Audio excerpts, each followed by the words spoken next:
Yo no dije nada.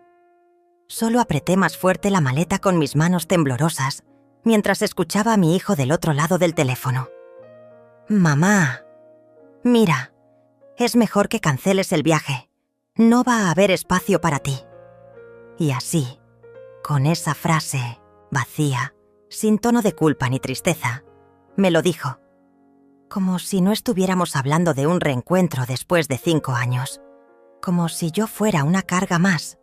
Como si nunca hubiera sido nada. Respiré profundo. Sentí que todo el aire que había guardado para abrazarlo se me escapaba por los ojos, convertidos ahora en lágrimas mudas. No dije que me dolía. No le rogué. Solo colgué y me quedé ahí, de pie en la sala, con la maleta lista, los ojos empañados y una pregunta ardiendo dentro. ¿Cómo llegamos hasta aquí, Ernesto? ¿En qué momento dejaste de quererme? Todo empezó con amor, con un amor que me desbordaba el pecho. Mi nombre es Matilde Flores. Y esta es la historia de cómo crié a un hijo con el alma. Y un día él me cambió por la apariencia, el dinero y la vergüenza. No vengo de una familia rica, al contrario. Crecí en un barrio donde las paredes se pintaban con lo que sobraba de otras casas y donde el pan se compartía como si fuera oro. Mi madre murió joven y mi padre desapareció entre el alcohol y la calle.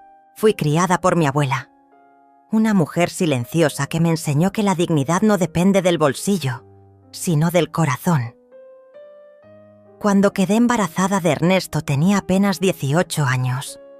El padre se fue antes de saberlo. Nunca miré atrás. No tuve tiempo para lamentarme. Lo tuve a él, a mi niño, en mis brazos, y supe que a partir de ese momento, todo lo que haría en mi vida sería por él. Trabajé de lo que fuera. Limpié casas ajenas, lavé ropa, vendí empanadas en la calle, cuidé ancianos por las noches. A veces me dolían tanto los pies que ni siquiera podía quitármelos los zapatos sin llorar. Pero llegaba a casa y él me esperaba con sus ojitos, brillantes, y se me olvidaba todo. Ernesto fue un niño inteligente, despierto, observador. Siempre tuvo una mirada aguda, como si viera más allá. Desde pequeño le gustaban los trajes, las corbatas, los relojes de pulsera. A los 9 años, me dijo que quería ser alguien importante, que jamás volvería a vivir en un lugar como ese. Yo sonreí, con orgullo. Pensé que era ambición buena, de esa que te empuja a salir adelante. Él no sabía que yo ya estaba haciendo todo lo posible para que su camino fuera diferente al mío. Lo inscribí en la mejor escuela pública que encontré, le compraba libros usados, lo ayudaba a estudiar hasta caer dormida sobre la mesa. Cuando sacaba buenas notas, le hacía su comida favorita aunque tuviera que ayunar el resto del día. Y él creció, rápido, demasiado rápido. Empezó a querer más cosas. Zapatos de marca, teléfonos caros, amigos de apellido. Yo trataba de seguirle el ritmo, aunque cada vez me quedaba más atrás. Recuerdo que cuando cumplió 17, me pidió que no fuera a su ceremonia de premiación en el colegio. «Es que no quiero que te sientas incómoda, mamá. A veces la gente es muy prejuiciosa, y tú sabes que yo quiero estudiar en una buena universidad», me lo dijo acariciando mis manos como si quisiera protegerme. Yo asentí. Dije que lo entendía. Pero esa noche lloré en silencio, abrazando la foto de cuando él tenía 3 años y me llamaba mamita, con la boca llena de papilla. No lo culpaba. Quería creer que era una etapa, que era el mundo que lo estaba empujando a comportarse así, que con el tiempo iba a ver que todo lo que realmente importa no se compra. Cuando se mudó a otra ciudad para trabajar en una empresa importante, lo ayudé a empacar. Vendí unos aretes antiguos que me había regalado mi abuela para poder comprarle un traje decente para sus entrevistas. «Gracias, mamá», Prometo que te voy a hacer sentir orgullosa. Y lo hizo. Al menos durante un tiempo. Las llamadas empezaron a espaciarse. Los mensajes tardaban horas en llegar. A veces me dejaba en visto. Otras veces decía que estaba ocupado. Pero yo seguía ahí, enviándole bendiciones por mensaje cada mañana, comentando todas sus publicaciones con corazones y palabras dulces, viendo cada foto suya con su nueva vida, su nueva casa, sus nuevos amigos y finalmente su nueva esposa, Yolanda Tierra. Desde que la conocí en una videollamada, supe que no me quería. No hacía falta que lo dijera. Tenía esa mirada que te desnuda, te mide, te clasifica. Venía de una familia adinerada, de esas que no saludan al portero, de esas que jamás lavaron un plato. Intenté ser amable. Le mandé un regalito cuando se casaron, aunque no me invitaron. Le escribí en su cumpleaños. Nunca respondió. Ernesto cambió aún más desde que se casó con ella. Su tono era frío, mecánico, como si estuviera hablando con una empleada. Pero yo insistía, porque era mi hijo, porque todavía recordaba sus piecitos descalzos corriendo por el patio. Le pedí muchas veces poder visitarlo, conocer su casa, ver cómo vivía. Siempre decía lo mismo. Pronto, mamá, más adelante. Este mes no se puede. Hasta que un día, en medio de una videollamada en la que lo noté más relajado, le dije que lo extrañaba, que quería verlo, que necesitaba abrazarlo aunque fuera una vez.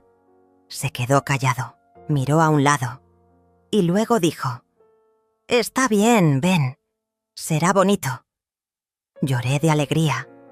Pasé semanas enteras soñando con ese momento. Compré un vestido nuevo, me teñí las canas, preparé mi maleta con los regalitos que le había guardado, por años. Una bufanda tejida, un marco con una foto antigua, una cajita con cartas. Y justo la noche anterior al viaje, me llamó. «Mamá, mira, es mejor que canceles. Yolanda organizó algo con su familia. Van a venir sus padres, sus hermanas, los niños, y ya no hay espacio». Así, como si yo fuera un mueble incómodo, como si no hubiera espacio para la mujer que le dio todo lo que tenía. Me quedé en silencio. Volví a guardar la bufanda, cerré la cajita de las cartas, guardé la foto y me senté, con la maleta intacta y el corazón hecho polvo. En ese momento lo supe. Yo no iba a seguir mendigando amor. No iba a suplicar por un lugar en la vida de quien me debía su existencia. Y fue ahí cuando todo cambió.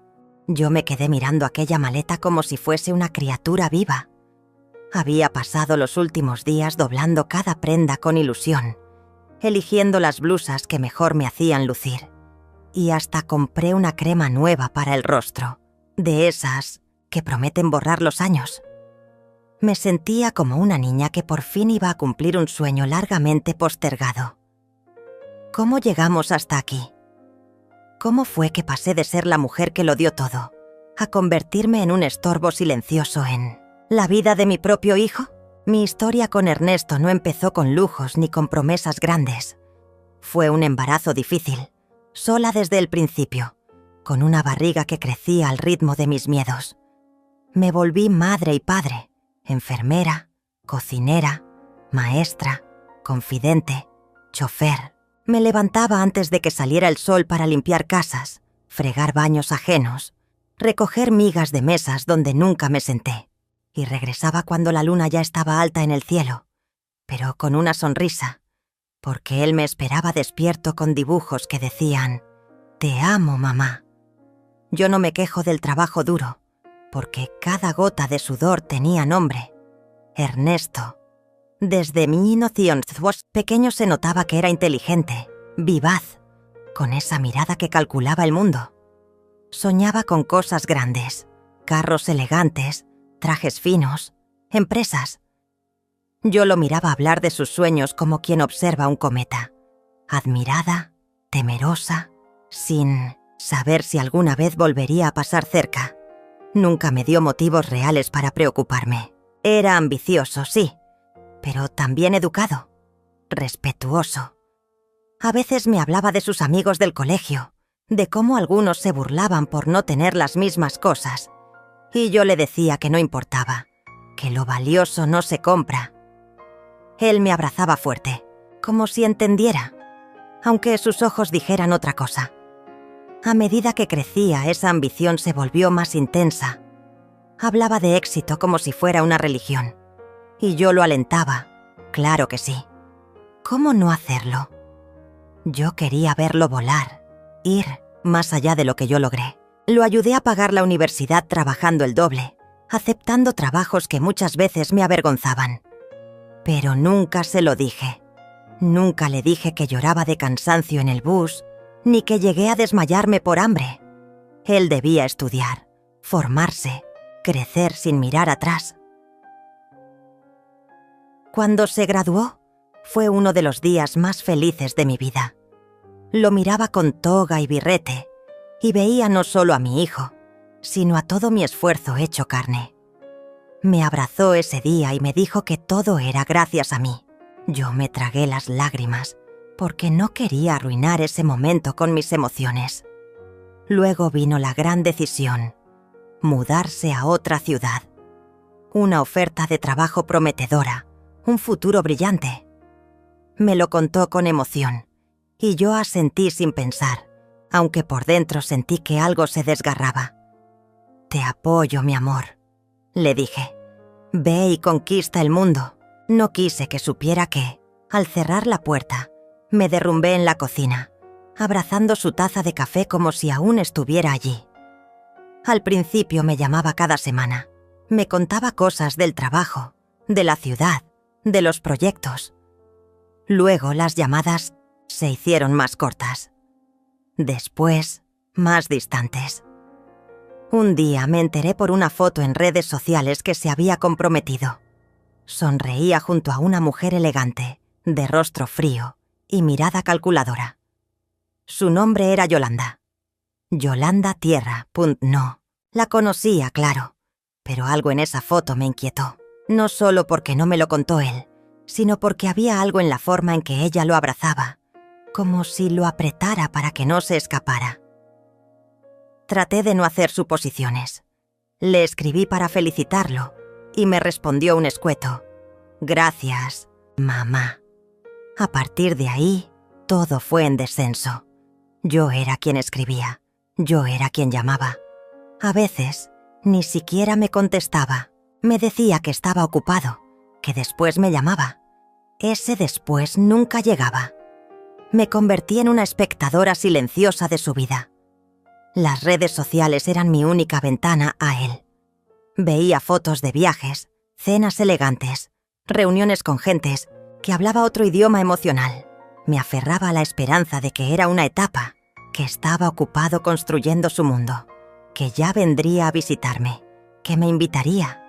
Me aferraba a las frases que él decía cuando era niño. «Nunca voy a dejarte sola, mamá».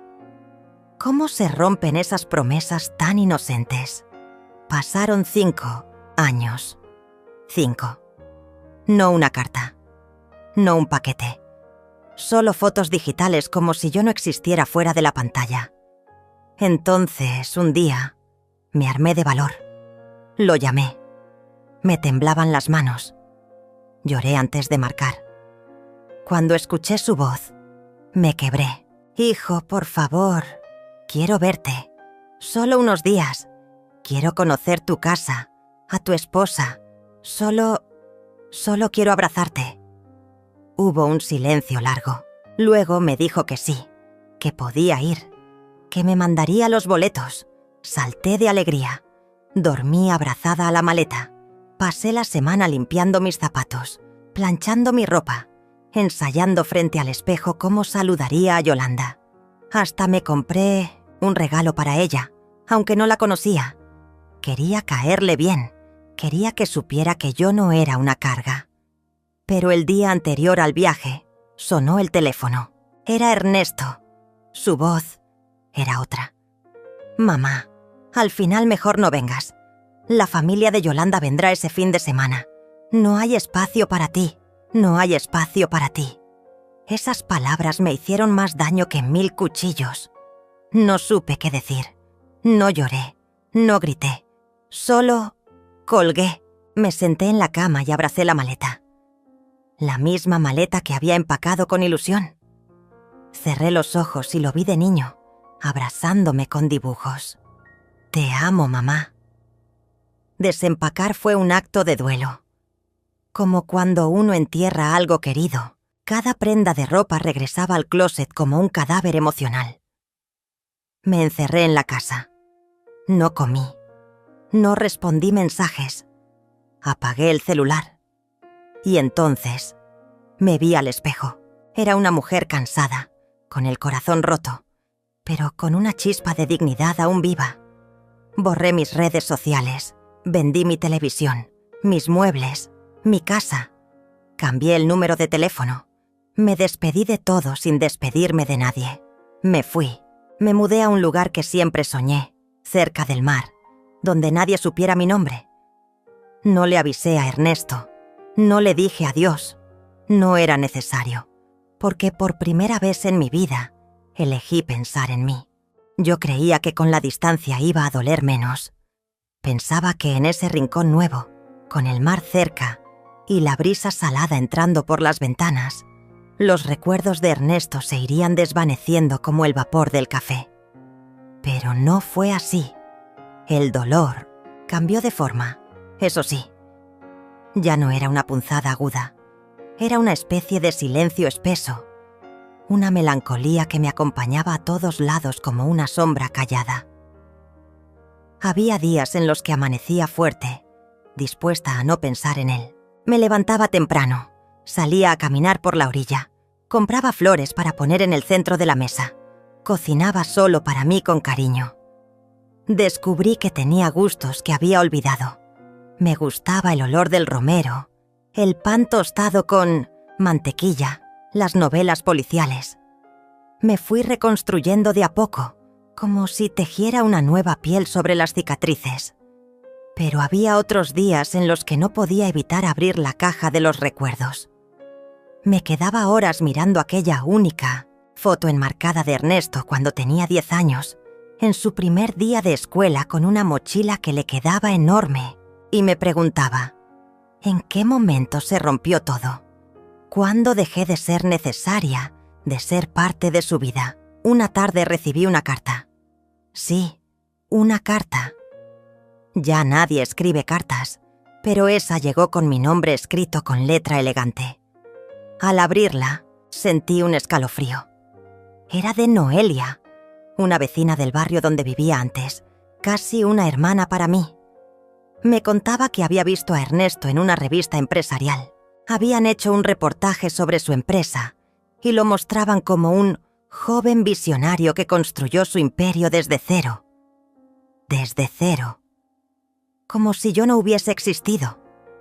Como si él no hubiese tenido una madre que lo sostuvo con las uñas para que él pudiera volar. Esa noche no dormí. Me senté frente al mar, con la carta en la mano, y dejé que el viento me azotara el rostro.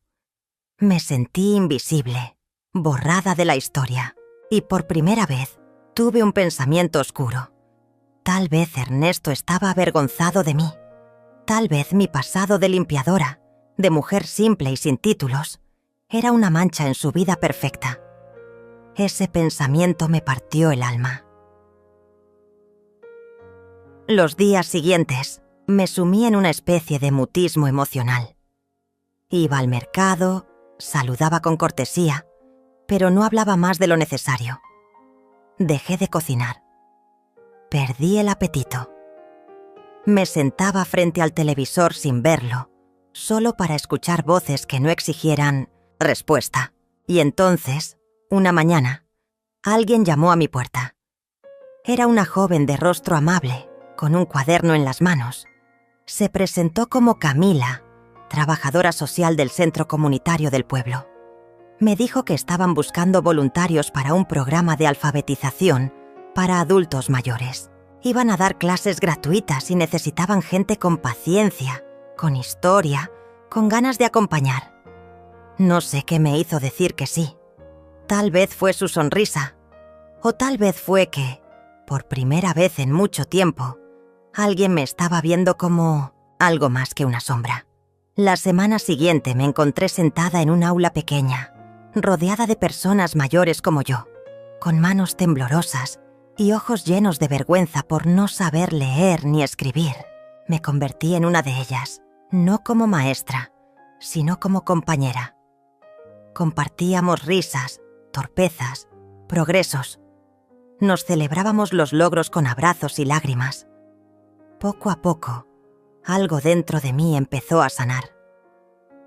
Me hice amiga de Doña Blanca, una mujer viuda que me recordaba a mi madre, y también de Don Teodoro, que a pesar de sus 90 años, tenía una memoria prodigiosa y un sentido del humor que nos hacía llorar de la risa. Con ellos descubrí una nueva familia, una tribu silenciosa que se sostenía con miradas cómplices y palabras sencillas. Una tarde, mientras escribíamos nuestras primeras frases completas, me pidieron que contara algo de mi vida. Dudé. No sabía si quería abrir esa caja, pero lo hice. Les conté de Ernesto, de cómo lo crié sola, de cómo se había ido y nunca más volvió. Cuando terminé, el aula estaba en silencio, no de incomodidad, sino de respeto. Y luego Doña Blanca se acercó, me tomó la mano y dijo: «Tú no perdiste un hijo, querida. Él se perdió a ti». Esas palabras me abrazaron el alma. Lloré como hacía años no lo hacía. Sentí que algo se rompía dentro de mí, pero no de dolor, sino de liberación. Esa noche escribí por primera vez en un cuaderno nuevo: «Yo soy más que el abandono. Yo soy una mujer que resistió». Desde entonces, empecé a escribir pequeños textos, historias cortas, recuerdos, poemas torpes, no con la intención de publicarlos, sino de sacar todo lo que me ahogaba. Camila los leyó un día y me animó a compartirlos en el club de lectura del centro. Me negué, claro, pero ella insistió, y una semana después me vi sentada frente a una docena de personas, leyendo en voz alta mi primer texto: La madre del hombre invisible. Hubo aplausos, lágrimas, abrazos y, sobre todo, una sensación que había olvidado: pertenecer. Me invitaron a escribir más, a contar más. Empecé a llevar mis cuadernos a la playa, al café del puerto, al parque. Cada lugar se convirtió en un refugio de palabras. Me hice conocida como la señora de las historias. Me saludaban con cariño, me ofrecían café. A veces, alguien se sentaba a contarme su vida y me decía: ¿no quieres escribir esto también? Así nació una nueva versión de mí. Matilde, la escritora. Matilde, la mujer que se reconstruyó sin necesidad de permiso. Matilde, la madre, que decidió que su valor no dependía de un hijo ausente. Pero como todo en la vida, el pasado no se queda quieto. Un día, después de una presentación pequeña en la biblioteca local, se me acercó una joven alta, de cabello rizado y ojos oscuros. Llevaba una carpeta en la mano. Me dijo que era periodista, que había leído mis textos y que quería hacerme una entrevista. Me reí. ¿Una entrevista a mí? ¿Por qué? Ella me respondió con una sonrisa sincera: porque usted es un ejemplo de resiliencia, de fuerza, de dignidad. Acordamos encontrarnos una semana después. Ella vino a mi casa con una grabadora, una libreta y una mirada atenta. Me hizo preguntas dulces, sin presionar. Le conté mi historia, sin rencores, sin dramatismos. Solo con verdad. Hablamos por horas. Antes de irse me dijo: hay muchas mujeres allá afuera que necesitan escucharla. Usted no tiene idea de lo que su historia puede hacer por otras. Y fue entonces cuando lo supe. Todo lo que había vivido, todos los silencios, todas las lágrimas, no habían sido en vano. No eran solo cicatrices, eran caminos que otras podían seguir para no perderse. Esa noche, abrí una nueva página en mi cuaderno y escribí el título con letras grandes. Yo también merezco ser feliz. No sabía que, al otro lado del país, Ernesto también leería esas palabras, y que por primera vez en años, su mundo perfecto empezaría a resquebrajarse. Cuando colgué aquella llamada, sentí que el silencio se convirtió en un cuchillo que me cortaba por dentro. No grité, no lloré, no dije ni una palabra.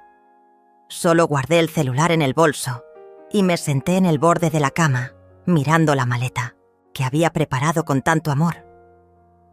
En su interior estaban mis mejores blusas, una manta tejida a mano y un pequeño álbum de fotos que quería mostrarle a Ernesto y a su esposa, a Yolanda. Esa mujer que no conocía, pero que, sin quererlo, se había convertido en el abismo que me alejaba de mi hijo. Pasaron horas, tal vez días. No recuerdo con exactitud. Solo sé que no comí, no dormí y apenas respiraba. Me movía por la casa como un fantasma, recogiendo cosas que ya no me decían nada. Cada rincón tenía una memoria con Ernesto.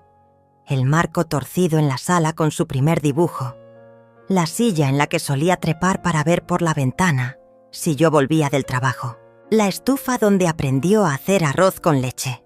Todo parecía tan lejano, tan inútil ahora.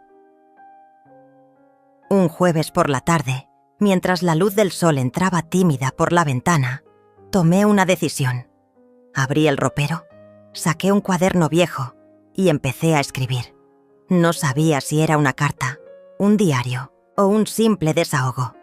Solo necesitaba decirle al mundo o a mí misma que aún existía, que aún dolía. Las palabras salieron con rabia, con ternura, con una tristeza que no sabía que llevaba tan dentro. Ernesto, hijo mío, no sé en qué momento te perdí. No sé si fui yo, si fue el tiempo o si fue el dinero. Pero algo nos cambió. Me dolió más tu indiferencia que cualquier otra cosa.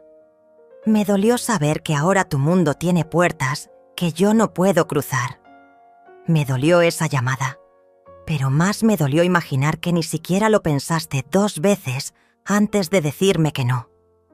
Escribí por horas. A veces me detenía a mirar por la ventana, imaginando cómo sería su casa, si tendría plantas, si el sillón sería suave, si Yolanda cocinaría los domingos, o si contratarían a alguien para hacerlo. Luego guardé el cuaderno, me levanté y fui directo al armario. Empecé a meter ropa en otra maleta. Esta vez no era para visitarlo, era para irme. De verdad. No un viaje corto, no una escapada. Esta vez era para comenzar de nuevo, sin él, sin ellos. Vacié la casa poco a poco. Vendí muebles, regalé adornos, doné libros. Cada objeto que salía era como una carga menos en mi espalda. Sentí que por fin estaba dejando de arrastrar un pasado que ya no me quería. El último día, antes de cerrar la puerta, me quedé parada en el centro de la sala. Respiré hondo, miré el espacio vacío y le dije en voz baja: «Gracias por todo, pero ya no puedo quedarme esperando lo que nunca llegará». Me mudé a un pueblo al sur, un lugar con aire limpio, calles tranquilas y gente que saludaba sin conocerte. Alquilé una casita con un porche y un jardín pequeño. Planté geranios, compré una mecedora y me inscribí en clases de cerámica. Por primera vez en años, empecé a hacer cosas solo para mí. Nadie me preguntaba por Ernesto, nadie me miraba con lástima. Era libre, pero el vacío seguía ahí. No era constante, venía en oleadas, como cuando miraba a una pareja de madre e hijo en el mercado, o cuando escuchaba a alguien decir «mamá» con ternura. Entonces me dolía todo otra vez. Pasaron semanas, luego meses. A veces pensaba que ya estaba curada, Otras veces, una foto vieja o un olor familiar me rompía por dentro, pero resistía. Porque ya no me quedaban lágrimas, solo cicatrices. Hasta que un día recibí una carta. No tenía remitente, pero reconocí la letra al instante. Era de Ernesto. La abrí con manos temblorosas, el corazón galopando como caballo desbocado. Decía pocas cosas, que estaba bien, que Yolanda estaba embarazada, que si quería conocer al bebé, podía escribirle. Nada más. No lloré, no sonreí, solo me quedé quieta, mirando esa hoja blanca como si fuera una bofetada. Pensé en todas las veces que supe de él solo por redes sociales, en todas las veces que quise llamarlo y no me atreví. Y ahora, después de tanto, me escribía para hablarme de su nueva vida, como si la vieja no hubiera existido, como si yo no hubiera sido parte de su historia. Guardé la carta en el cuaderno donde escribí aquella vez. Cerré ambas cosas y las escondí en un cajón. Esa noche soñé con Ernesto niño, corriendo por la casa con los pies descalzos y la cara manchada de chocolate. Me desperté con los ojos mojados y una sensación extraña en el pecho. Al día siguiente, Antonia, una vecina que conocí en el taller de cerámica, me invitó a su casa. Compartimos café, risas y confidencias. Ella también tenía un hijo que se había ido lejos. También sentía ese hueco. Y por primera vez no me sentí sola. Hablamos de criar hijos, de los errores que cometimos, de los sueños que tuvimos y que tal vez no se cumplieron. Fue liberador. Antonia se convirtió en mi aliada. Me animó a hacer cosas nuevas, a pintar, a escribir cartas que no enviaría, a bailar bajo la lluvia. Con ella, descubrí que todavía había partes de mí que no estaban rotas, que aún podía volver a empezar, incluso a mi edad. Una tarde, mientras caminábamos por la plaza, me dijo algo que quedó grabado. No podemos obligarlos a amarnos como merecemos, pero podemos amarnos lo suficiente como para no seguir mendigando. Esa frase me acompañó durante días. Me ayudó a poner límites, a borrar números, a cerrar ciclos. Empecé a escribir mi historia. No para publicarla, no para vengarme, solo para entenderla, para honrarla. Cada página era un pedazo de mi alma que volvía a su lugar. Y sin darme cuenta, empecé a sanar. Pero la vida, como siempre, tenía otro giro preparado. Una mañana, al abrir la puerta, encontré una figura familiar frente a mí. Ernesto, solo, sin maletas, sin avisar, con los ojos rojos y la voz quebrada. Dijo mi nombre como si le doliera, como si lo hubiera olvidado durante años y ahora, al recordarlo, se le partiera el corazón. Y ahí supe que esta historia aún no había terminado. Pasaron varias semanas desde mi última conversación con Ernesto. En mi interior aún dolía su tono distante, la frialdad con la que me había hablado, como si yo fuera apenas una mujer más que alguna vez formó parte de su vida. Pero ya no lloraba todos los días. Ya no me quedaba dormida abrazada al celular esperando un mensaje. Empecé a dormir con las ventanas abiertas, dejando que el viento frío de la madrugada me recordara que estaba viva y que podía, sí, volver a empezar.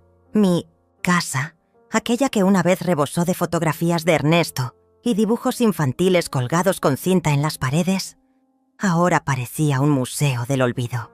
Guardé muchas cosas en cajas. Algunas las llevé al centro comunitario para donarlas. Otras simplemente las enterré en el fondo del armario. Necesitaba espacio. No solo en la casa, sino en el alma. Fue en una de esas mañanas en que el sol entraba débil por las cortinas que decidí salir a caminar. No al mercado, no a la iglesia, no a la plaza donde sabía que me encontraría con miradas lastimeras. Caminé por calles nuevas. Observé los árboles. Respiré como si fuera la primera vez. No sé cuánto tiempo anduve, pero cuando el viento Me golpeó el rostro con fuerza y me despeinó con brutalidad. Supe que estaba en el lugar correcto. Me detuve frente a una reja cubierta de hiedra, detrás de la cual se asomaba una pequeña casa de madera azul claro, con una hamaca colgando en el porche. Me quedé mirando esa casa por minutos. Me recordó a algo. O quizás me recordó a mí. Esa misma tarde regresé. Golpeé la puerta sin saber por qué. Me abrió una mujer de unos 60 años, con cabello gris recogido y una sonrisa que no necesitaba explicaciones. Se llamaba Teresa. Me invitó a pasar un té y, sin saber cómo, le conté partes de mi historia. No todas, solo las suficientes. Teresa no hizo preguntas, solo sirvió más té. Y antes de irme me dijo: a veces, lo que una necesita no es que la comprendan, sino que la acompañen mientras se encuentra a sí misma. Volví al día siguiente, y al siguiente. Y sin haberlo planeado, Teresa se convirtió en un faro silencioso. Me habló de su vida, de un marido que la dejó por otra más joven, de hijos que vivían lejos, pero que aún la llamaban cada domingo. Me enseñó a cuidar sus plantas, a tejer pequeños tapices, a no tener miedo del silencio. Aprendí a quedarme quieta sin sentir culpa. Una tarde, mientras regábamos sus hortensias, Teresa me miró con sus ojos claros y me dijo: no puedes seguir esperando que Ernesto vuelva a ser quien era, pero puedes empezar a ser tú la que siempre quisiste ser. Sus palabras me golpearon con ternura. Esa noche soñé con Ernesto cuando era niño. Corría descalzo por la cocina, riendo a carcajadas. Yo lo perseguía con un trapo en la mano, fingiendo enojo. Desperté con lágrimas, pero no de tristeza. Eran lágrimas de despedida. Entonces empecé a escribir. No cartas para él, sino para mí. Cartas donde recordaba quién fui antes de ser madre, antes de ser la esposa de alguien, antes de convertirme en sombra. Recordé que de niña quería vivir cerca del mar, que soñaba con tener una librería, que siempre me gustaron las gaviotas. Un día, mientras organizaba papeles antiguos, encontré un sobre con dinero que había ahorrado por años para emergencias. Lo conté una y otra vez. Era suficiente. Para algo pequeño, pero suficiente. Esa noche me senté frente al espejo. Me miré largo rato. Toqué mi rostro. Observé las líneas, las marcas del tiempo, los surcos que dejaron los llantos. Y me prometí que ese rostro volvería a sonreír. Puse en venta la casa. Hablé con un agente inmobiliario. No fue difícil. Estaba en buena zona. Pero lo más difícil fue contarle a Teresa. Cuando se lo dije, me abrazó con fuerza y susurró: te voy a extrañar, pero te mereces mirar el mar cada mañana. Elegí una ciudad costera que siempre había soñado visitar. Pequeña, tranquila, llena de casas coloridas y mercados donde la gente aún se saluda por su nombre. Renté una media habitación frente a la playa por un mes, con opción a quedarme si me gustaba. Viajé con pocas cosas: ropa, un cuaderno y una foto de Ernesto cuando tenía 5 años. Cuando bajé del autobús y sentí el olor a sal en el aire, algo dentro de mí se abrió. Caminé hasta la posada. Abrí las ventanas. Me descalcé. Caminé por la orilla del mar como si la arena supiera todo lo que había callado. Las primeras semanas fueron de silencio. No llamé a nadie. Apagué el celular. No necesitaba explicar nada. Quería desaparecer del mundo de antes para encontrarme en este nuevo. Conocí a una mujer que vendía collares hechos a mano. Se llamaba Amanda. Me ofreció ayudarla en su pequeño puesto. Acepté. No por el dinero, sino por las risas compartidas, por las historias que me contaba mientras trenzábamos hilos. Una tarde, Amanda me llevó a una lectura de poesía en una librería local. Me enamoré del lugar. Le hablé al dueño. Me ofrecí a ayudar. Pronto empecé a organizar pequeñas tardes de lectura talleres de escritura para mujeres mayores, mujeres como yo, que tenían mucho para contar, pero nadie que las escuchara. Empecé a escribir mi historia, no para publicarla, solo para dejar testimonio de que existí, de que amé, de que dolió, pero también sané. Una mañana, mientras servía café en la librería, una señora se me acercó y me dijo: «Te vi en la playa, caminando con los ojos cerrados.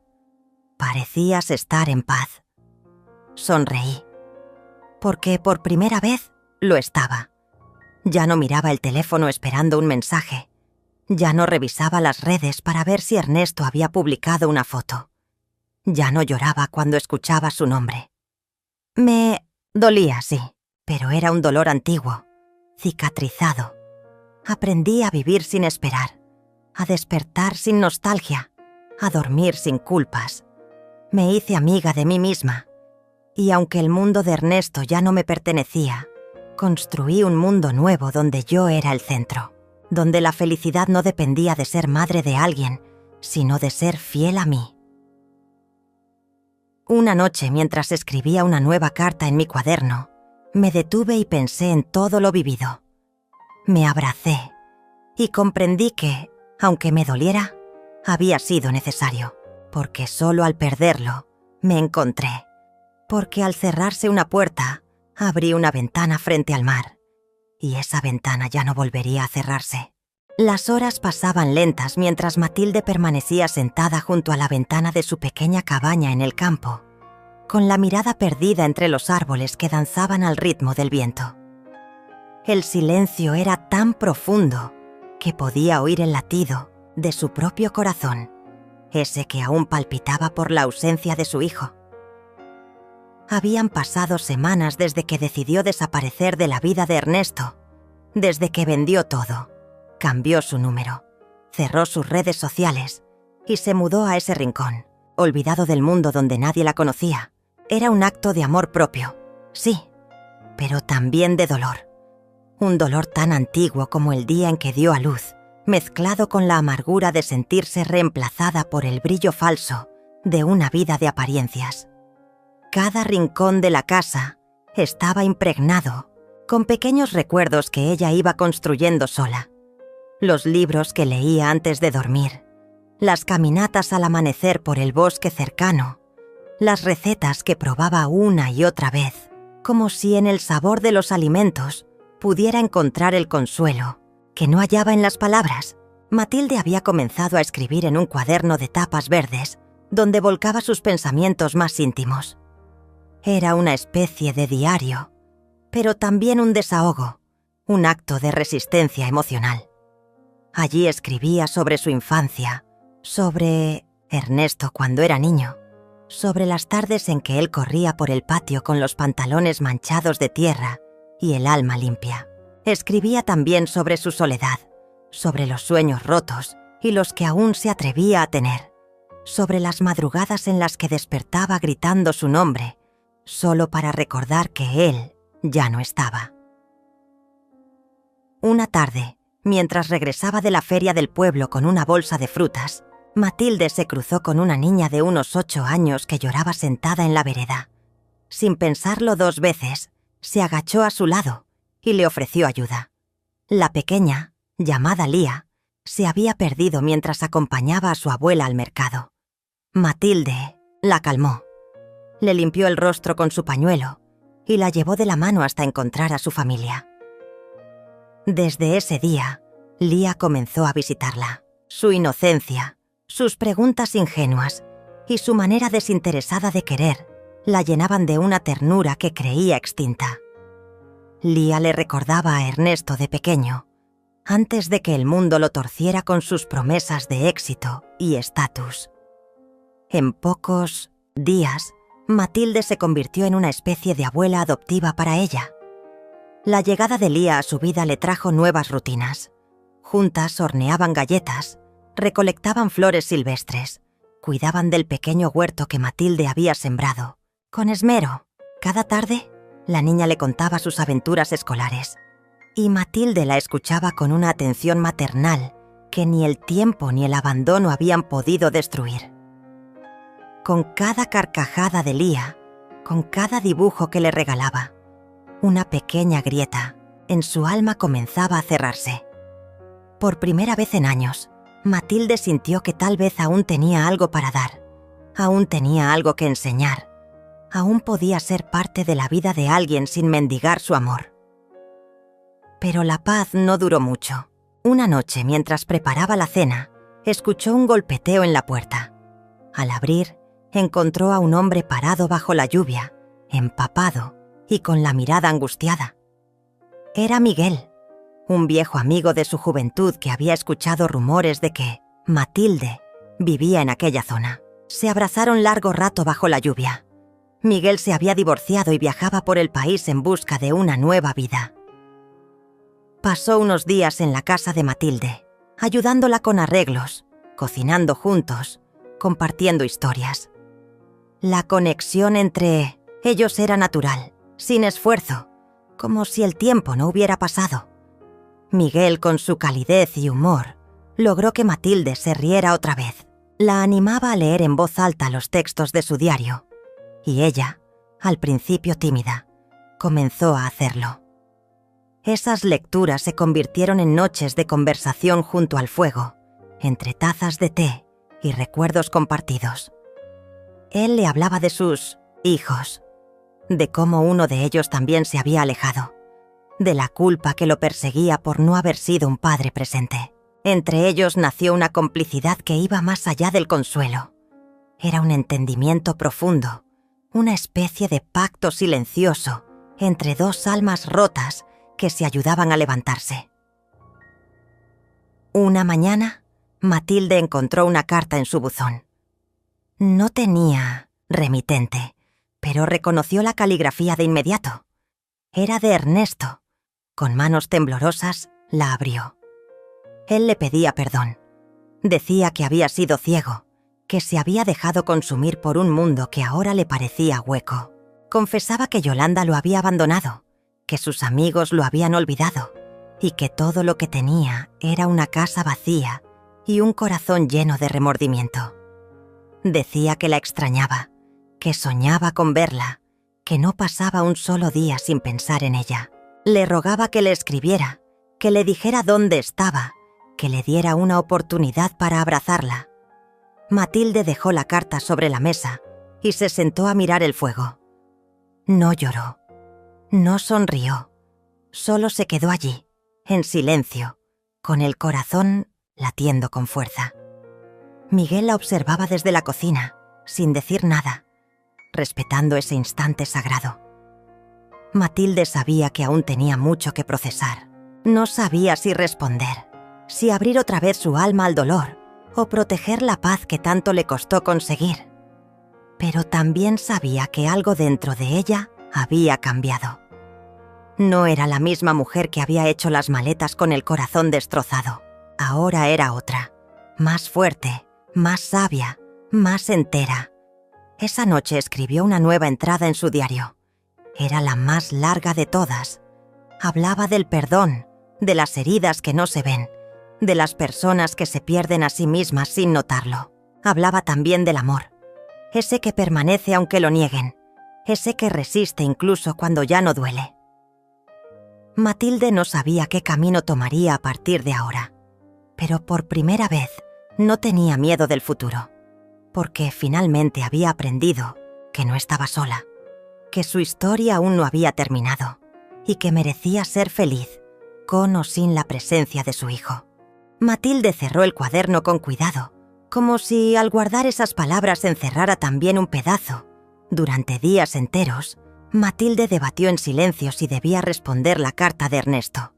Su corazón estaba dividido entre el miedo y la esperanza, entre la desilusión y el deseo de cerrar círculos abiertos. Pero cuando la nostalgia y el recuerdo de los viejos tiempos la atrapaban, era imposible no preguntarse si todavía existía un lugar para ellos, más allá del dolor y la distancia. Una mañana, Miguel la despertó con una sonrisa y un café, humeante. Habían pasado semanas desde la llegada del viejo amigo, y poco a poco, la sombra que antes cubría el alma de Matilde comenzaba a desvanecerse. La rutina diaria, las risas compartidas y la complicidad que se había formado les daban fuerzas para enfrentar los fantasmas. «¿Y si le escribes?», le sugirió Miguel con voz suave. «No porque debas volver al pasado, sino para cerrar el ciclo, para sanar de verdad». Matilde lo miró fijamente, con los ojos llenos de dudas y recuerdos. Sabía que enfrentarse a Ernesto implicaría abrir heridas, algunas que tal vez no cicatrizarían nunca, pero también comprendía que quedarse en el silencio podía ser una condena peor. Pasaron las horas hasta que finalmente tomó una hoja en blanco y comenzó a escribir. No era una carta de reproches ni de súplicas, era una confesión, una expresión sincera de lo que había sentido, lo que había perdido y lo que aún anhelaba. Habló del dolor de ser olvidada, de la soledad que le había enseñado a ser fuerte y de la esperanza de que algún día, quizá, pudieran encontrarse sin máscaras ni resentimientos. Al terminar, dejó la carta sobre la mesa y la selló con un suspiro. Esa misma tarde, Miguel se ofreció a llevarla al pueblo para enviarla. Mientras caminaban juntos por el sendero, Matilde sintió que una pesada carga comenzaba a levantarse de sus hombros. Pero la vida, como siempre, tenía más sorpresas preparadas. Día siguiente, cuando Matilde regresaba de recoger verduras del huerto, encontró un coche oscuro estacionado frente a su cabaña. Su corazón se aceleró. En el asiento del conductor, reconoció una figura que jamás imaginó volver a ver. Yolanda. «Matilde», dijo Yolanda con voz temblorosa, bajando la ventanilla. «Necesito hablar contigo. Por favor, déjame entrar». La sorpresa fue tan grande que Matilde tardó unos segundos en reaccionar. Yolanda, la mujer que nunca antes había pisado ese lugar, estaba allí, empapada por la lluvia reciente y con una expresión que mezclaba miedo, arrepentimiento y urgencia. Sin decir palabra, Matilde abrió la puerta y la invitó a pasar. El silencio entre ellas era denso, lleno de preguntas que ninguna se atrevía a formular. Finalmente, Yolanda rompió el hielo. «Sé que no tienes por qué creerme», comenzó, «pero he venido porque quiero contar la verdad, no solo para ti, sino para Ernesto y para mí». Matilde la observó con cautela, mientras Yolanda relataba una historia que iba más allá de lo que ella había imaginado. Habló de un Mauricio, el hombre manipulador que había arruinado su vida, que había distorsionado la realidad para separarla de su familia. Confesó que había vivido bajo un yugo de miedo y control, que había perdido su voz y que por eso se había alejado, sin poder luchar contra las mentiras que la rodeaban. «Fui una prisionera», dijo Yolanda con lágrimas en los ojos. «Pero ahora estoy libre y quiero que sepan lo que realmente pasó». Matilde sintió que un torbellino de emociones la atravesaba. Rabia, compasión, incredulidad y un atisbo de esperanza.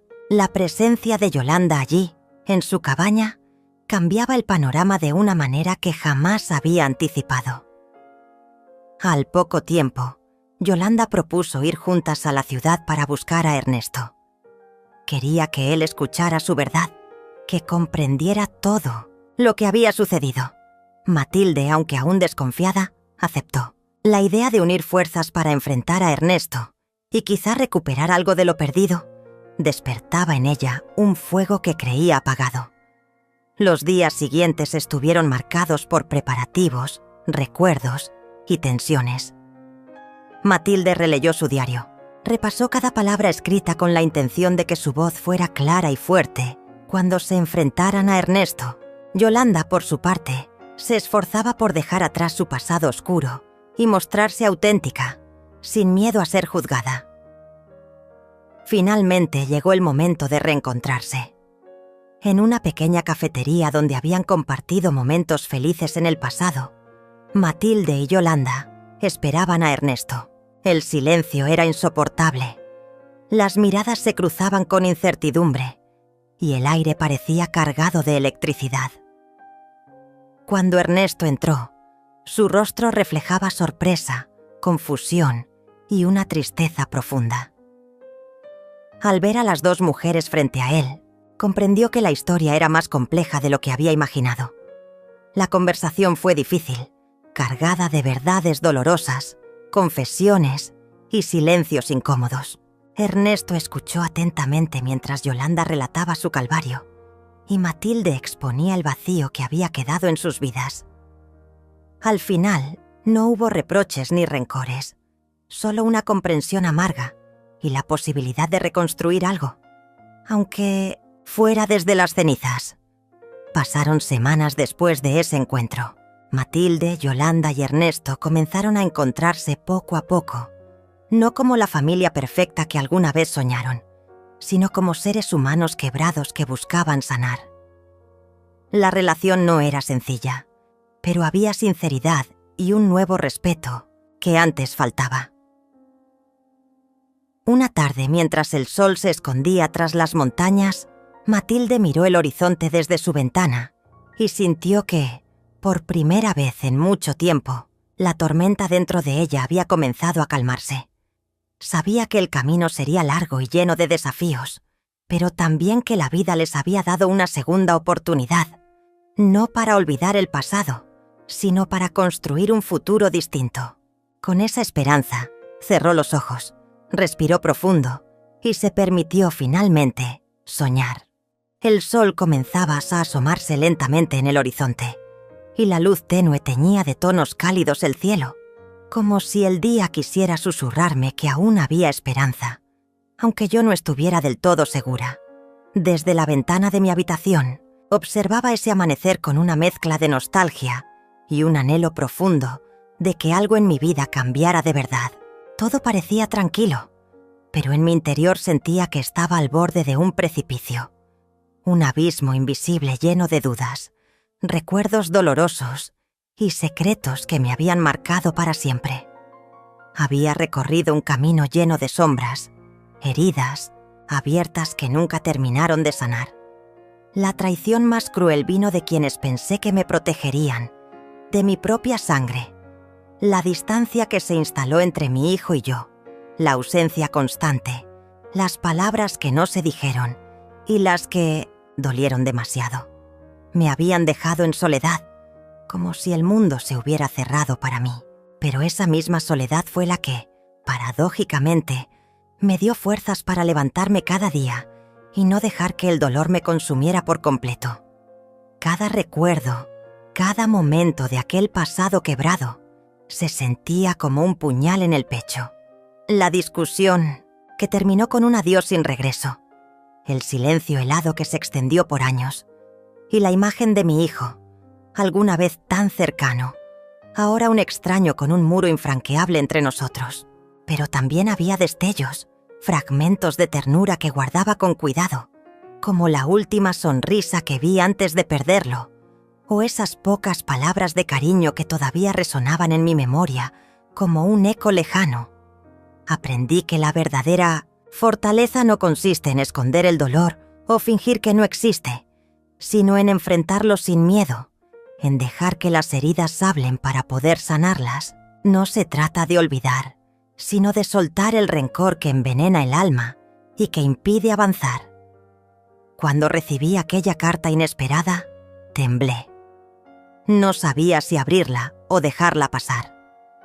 Pero fue ese acto simple el que abrió una puerta al perdón, a una aceptación que jamás creí posible. Porque a veces el amor puede romperse en 1000 pedazos, pero también tiene la fuerza de reconstruirse si se le da una oportunidad. El viento movía las hojas afuera, y yo sentía una mezcla extraña de gratitud y humildad. Gratitud por el simple hecho de seguir aquí, por tener la posibilidad de escribir una nueva historia, y por las personas que decidieron acompañarme sin exigir nada. Humildad para aceptar que nadie es perfecto, que todos cometemos errores y que la vida es una lección constante de caídas y levantadas. Los días fueron pasando con un ritmo diferente, menos apresurado, más consciente. Volví a recuperar viejos hábitos que antes abandoné. Cocinar, cuidar de mi pequeño jardín, escribir cada pensamiento en un diario que se convirtió en mi refugio y mi confesionario. Estas actividades, que antes parecían rutinarias, ahora tenían un nuevo significado. Eran actos de amor propio, gestos que alimentaban mi alma y me recordaban que todavía podía renacer. Las noches eran las más difíciles. El silencio se hacía pesado y los fantasmas del pasado venían a visitarme. Pero también eran las noches en las que releía mis palabras, en las que encontraba en mi propio relato la fuerza para seguir adelante. Allí plasmaba mis miedos, mis derrotas, pero también mis pequeñas victorias, sin filtros ni miedo al juicio. Cada línea escrita era un paso hacia la libertad, un grito silencioso que me decía que no estaba sola. La relación con mi hijo, aunque rota, empezó a dar señales de vida. No fue un reencuentro inmediato ni perfecto, pero fue un puente que poco a poco se fue construyendo con cartas, llamadas breves y mensajes sinceros. No se trataba de revivir el pasado, sino de construir un presente nuevo, con respeto y verdad. Ambos entendimos que no podíamos regresar a lo que fuimos, pero sí podíamos crear algo distinto, más maduro y compasivo. En medio de todo este caos apareció alguien inesperado, un amigo fiel que me sostuvo cuando creí que iba a caer. Su presencia constante me recordó que el amor puede tener muchas formas y que a veces la familia que elegimos es la que realmente importa. No pedía nada, solo estaba ahí, compartiendo mis silencios y mis lágrimas sin juzgar. Volví a permitirme soñar. Soñar con un futuro donde la paz no fuera un espejismo, donde mis días no estuvieran marcados por el miedo o la tristeza. Soñaba con viajar, con reencontrarme con viejos amigos, con encontrar un lugar en el mundo donde pudiera ser simplemente yo, sin máscaras ni reproches. Pero, sobre todo, aprendí a amarme. Un amor que no depende de nadie más, sino de mí misma, de mi voluntad de ser feliz y estar en paz. Mientras el sol ascendía y bañaba mi casa con su luz, cerré los ojos y respiré profundo. Sentí que por fin había encontrado esa paz que tanto buscaba. No la ausencia de problemas, sino la fuerza para enfrentar cualquier tormenta con el corazón abierto y la mente clara. La verdadera victoria no está en evitar el sufrimiento, sino en aprender a bailar bajo la lluvia, en levantarse después de cada caída y en seguir adelante, paso a paso, con la certeza de que cada día es una nueva oportunidad para ser feliz. Abrí las ventanas de par en par, dejando que la brisa fresca acariciara mi rostro, trayendo consigo el aroma de la tierra mojada y la promesa de un futuro lleno de luz. Sabía que mi historia no había terminado. Esta nueva etapa estaba marcada por la esperanza, la valentía y la certeza de que, sin importar lo que viniera, estaba lista para enfrentarlo. Y en esa mañana dorada, sonreí. No era una sonrisa efímera, sino la expresión sincera de alguien que, tras tanto dolor y lucha, había aprendido a renacer, a reinventarse y a vivir plenamente. El futuro era incierto, sí, pero también maravilloso, y yo finalmente estaba en paz conmigo misma.